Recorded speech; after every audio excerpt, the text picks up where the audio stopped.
This morning we're going to be doing a really quick warm-up of a character, so enjoy the process. Okay, so welcome back, of course. You guys know that I love to do warm-ups. It's one of my favorite things to do. I usually work on what's in front of me. I typically have a blank piece of paper in front of me.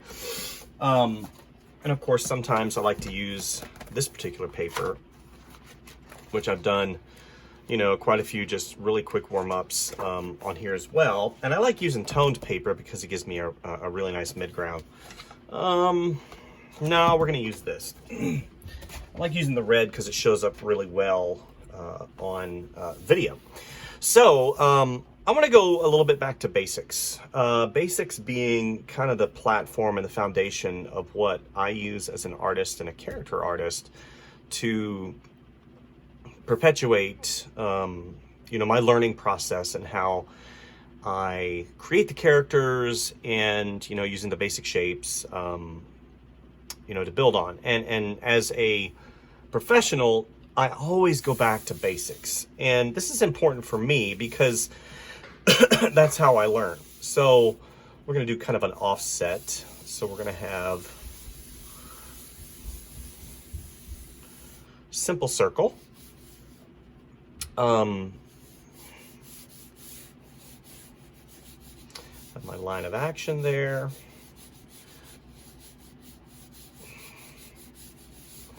What I'm doing right now is I'm kind of setting up in my mind's eye. I see things a certain way, right? We all do. I see things in my mind, and I'm trying to put them down on this 2D surface. Now, I think a lot of times what we, especially as new artists do, we really think of this surface as two-dimensional, meaning I can't put my hand through the paper. And, that's kind of where I think, fall short of, the really great possibilities of turning an image into quote unquote 3 dimensions. Now, as an illustrator, you're a storyteller, right? If I say that I'm an illustrator, a lot of people say, oh, I really don't know how to process that particular kind of job designation. It's pretty simple. An illustrator is a visual storyteller. In a class setting and environment, illustration is something that I think, going in, you think you're going to have to do a lot of drawing. And even though drawing is a way of communication, it's not the only way of communication whenever it comes to illustration. You can use cut paper, you can use found objects, you can assemble objects to illustrate a story point. Drawing is just the way that I communicate my concepts. So what I'm doing right now is I'm just setting up this particular character and the expression. Now, I use light lines, and depending on your experience level, depending on, your capability, depending on your practice level, depending on all these things, you're gonna create your drawings or whatever you're gonna create, whether it's, assembled, an assembled idea or whatever it is. But what I recommend you doing first and foremost is to just literally have some fun. Feel it out. Feel out the shapes. Feel out the forms. Now, since we're, this is a drawing channel, what I'm doing right now is really just establishing the shapes and then the forms, and continuing on and refining and pushing and pulling, I'm trying to get some fur here. Pushing and pulling the shapes to resemble something that I can use. So I'm drawing a fox.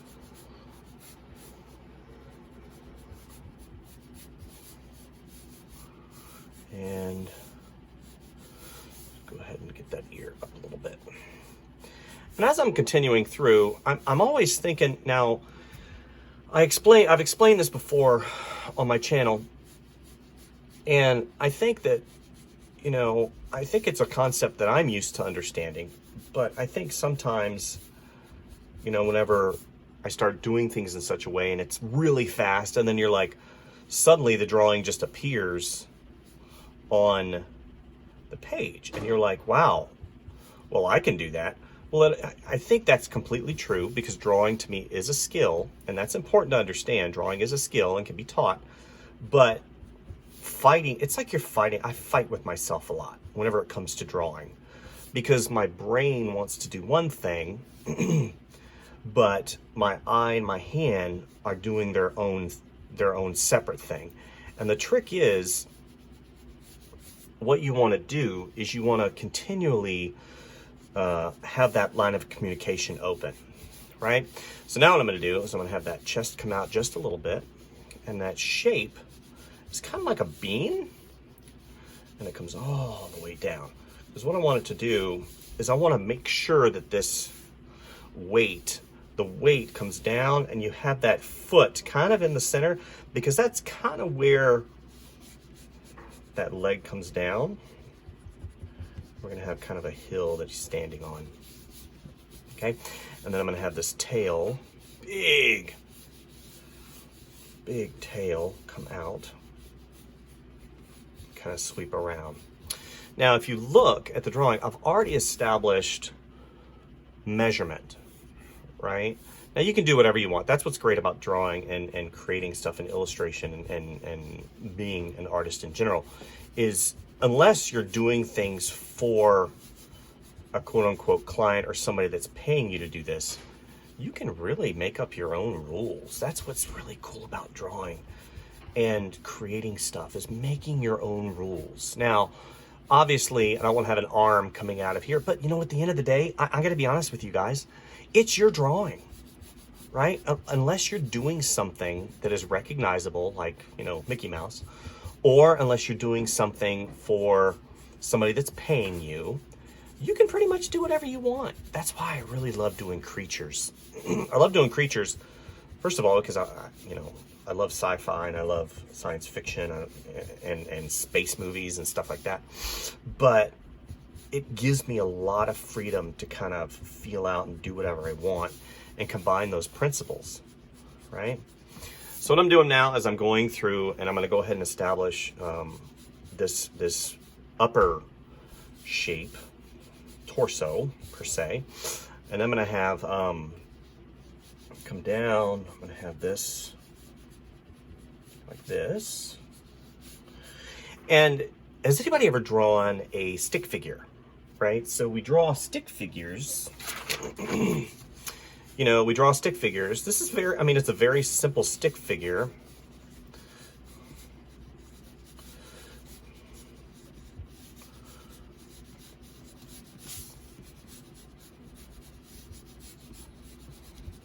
But you know what? In reality, this is a great way for you to learn weight, for you to learn gesture, for you to learn posture, expression, and doing a lot of these will help guide you whenever you do stuff like this. You know, even though now I'm adding, see, I want that arm to come up and over. And see how I didn't go in and start drawing the hand right away? Because I want to focus on the gesture. I want to focus on the moment. I want to focus on, you know, the easy read, right? So we're going to have that finger come up. We're going to have that outer finger come up. We're going to have that finger come here, right? And you'll see sometimes in my drawings, I'll do these little lattice lines. It helps me define this particular shape, this kind of round bulbous shape right here. I'm gonna have it come down because I want it to come here like this. Here, here, here. Okay. And as I define those shapes a little bit better each time, I can literally see where the drawing is going. So I have that come here, and have that finger here, here, here, here.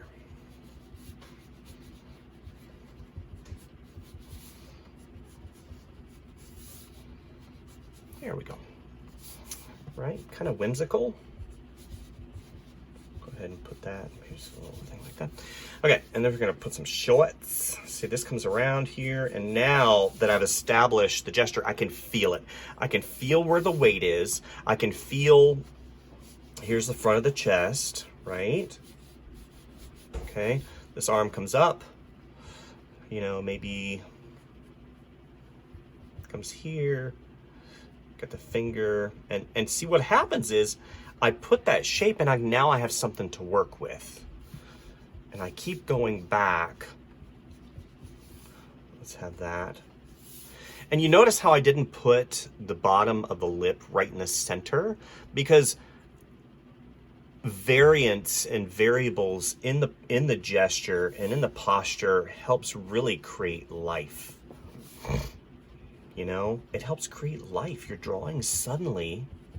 And what's really cool too about things like this is I start, it's kind of weird. I start talking, you know, for the character. I start listening, you know, I start thinking, man, this character's got a life.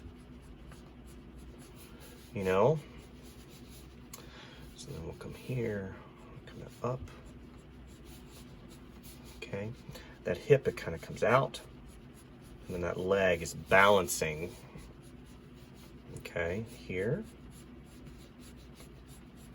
And again, if I draw that shape in, I know there's a foot there, but right now, I'm only concerned with getting the gesture and the posture right. I'm only concerned with feeling and making sure that feeling is there. So let's have that tail come out just a little bit. I don't want to mess up my silhouette too much, but I do want that tail to be big because it's balanced. So if she's leaning this way and you got that foot out right here, this shape, this large shape, this tail is going to counterbalance her falling over, right? That's one thing I don't want. I don't want it to look like she's falling over. Okay, let's color in that nose. Okay, let me look for a fox really quick. Okay, let me see here. The internet doesn't work very well on this thing, so let's look up fox. Fox. This is a really old iPad. I think this is the second version. Still works great, except for the fact that it's so slow. Images. Just a fox. There we go. Okay, so now I use visual reference to really establish the character design. And this is something that I would do, you know, very early on. So here's a really good one. Okay. So I like this one a lot. Fiddle. Okay. So you see what I can do is I can go in and this particular picture of a fox has these that come here, but it's at the nose and the base. So that'll be white. So we'll come here. Yeah. Okay. Good. And then these little eyebrows up here, these shapes. Okay. Good. You got a darker, kind of like a mask, kind of like a bandit. Okay. Okay. And since it is anthropomorphized just a little bit, well, a lot, it doesn't really, it looks like a fox, but it's a, you know, it still has that human quality with hands and, okay. So now I'm going to come back, and where's the tail? I need to find a tail. No. There's one right there. I'm not really happy with that one. I like that one a lot, and that's very simplified. Okay, and two, you know, I'm thinking this is a round shape right here. So I've got to do my little color break here in such a way that it helps and defines the character a little bit better. Okay, so let's do little buttons. Let's have that overlap slightly. Good. Okay. Yeah. Cute. Not too much effort, not too much time. You know, I'm not, this would be, like I've said before, this would be part of a whole character sheet or a model sheet. So what we can do is we'll go ahead and color the bottom parts in, because the bottom part of Fox's feet, you know. And two, since I've got all these lines all over the place. Now, if I was using a color erase pencil, obviously I would go back in and get rid of all these construction lines. But I just love the way these Koh-i-Noor pencils work. Color pencils up. Okay, so we're gonna go back through here in just a second. Okay, so let's review for a second. Okay, here, let's go ahead and get the grass. A little bit of, maybe a crease right here, just show overlap. Okay, good. Good. Since that head's tilted a little bit, you see this little bend right here. That's when the fabric folds. It's like whenever you bend your finger, right? You bend your finger and you see how that kind of pokes out a little bit. So I could even do this. So that bends, you're gonna have that poke out just a little bit to really accentuate the bend of the head. I can do the same thing over here. And this would be a first pass drawing. And then I would go back and I would refine the gesture, and I would really continue to establish the feeling and maybe push and pull some of these forms. Push the gesture a little bit more here and there. Okay. Okay, so let's review. So we start out with our basic circle here. You guys saw me do that. I went in and did a really quick, big shape for the body, right? Literally, it's like this, and then it's like that, and I've got that line of action that comes down, right? And that's, and then your shapes are started like this, and just real simple stuff. And then it's just you're placing things and redefining and refining for how you want that gesture to be and how you want that form to be. And guys, that's all it is. It's looking, it's feeling, it's understanding. And two, what really helps is obviously knowing anatomy, knowing, knowing all those things, the foundation of art and drawing and muscle memory and all these things. And I always I remember watching The World of Disney back when I was a kid. I think it's World of Disney.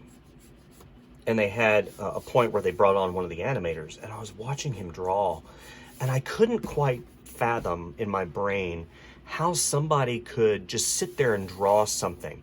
Well, it doesn't start as a whole. Okay, it never starts as a whole. It always starts as parts.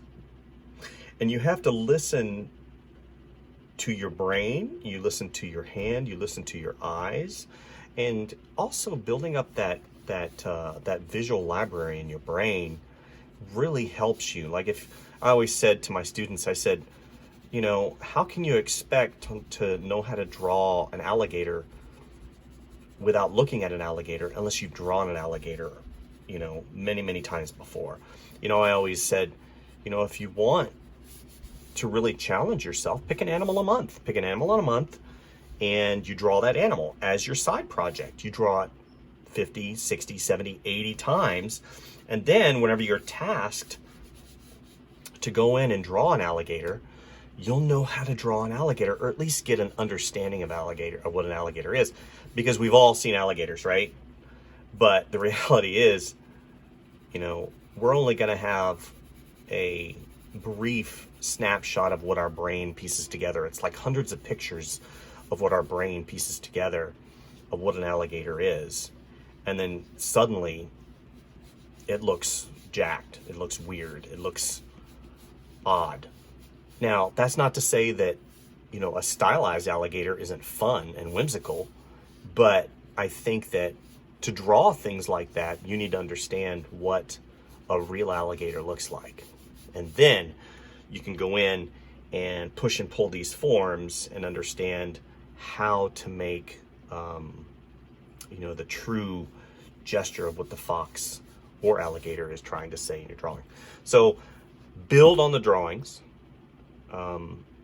get a good foundation of what you want to do in the drawing. Do some thumbnail sketches. Thumbnails are little drawings, you know. They call them thumbnails because they're small. They're about the size of a thumb. They can be bigger. They can be, you know, whatever you're comfortable with. And work out composition. Work out, you know, work out proportion. And, you know what? Don't beat yourself up. That's one of the things I always told my students too. Don't beat yourself up. My goodness, drawing's hard. You know, I don't care what anybody says. You can be a seasoned professional and you'll have an off day, you'll have an on day. You know, I have more on days now than I do off days because I've literally pushed myself to the brink of, you know, exhaustion and trying to push through those off days. But this is what I wanted to show you guys today. Something simple, something fun, and something that you can have success on, because you don't want to have constant failure whenever it comes to drawing or creating. And you know, ultimately, if you don't draw and you still have that desire and you are creative and you do want to illustrate, which is, again, visual storytelling, you can do it with, you know, found objects. I mean, if I decided, you know, to take found objects and, you know, boom, I've illustrated a square. I mean, that's really, you know, I was not frustrated with my class, but I had a lot of students that couldn't draw, that were in the illustration class. And I kept kind of hammering it into them. You need to learn to draw, you need to draw, you draw. That's not illustration. Illustration is visual storytelling. And however you decide to do that is the best avenue for you. And a big part of that, believe it or not, guys and gals, is exploration. Finding your path, right? Finding your path. And if drawing is your path, then draw. If drawing is not your path, and two, drawing is subjective in so many ways. You know, you have what you deem as being great and then what you deem as being terrible. I think that you need to find your path if you're going to draw, and if you're going to be an illustrator, you know, find out what works for you. Anyway, that's all I wanted to share with you guys today. This is my little fox character, and I hope you guys enjoy. I have to come up with a name. What's her name? It's obviously a she, and I don't know why. Maybe it's these little, give her these little eyelashes maybe? That would be fun. There we go. See, suddenly you put that on there and there's lots of character in those eyes, right? The character's there, you know. Isabel? Yeah, she's an Isabel. Not Isabel. Isabel to me is a little bit rougher. It's an S. Isabel. Thank you guys. Enjoy the videos. Like and subscribe if you like what you see. Share. And please, stick around. I got lots going on. More happening all the time. We'll see you next time, guys. Bye. Ba ba ba bum ba ba ba bum ba ba ba ba ba ba ba ba ba bum bum ba ba ba ba bum bum ba ba ba bum.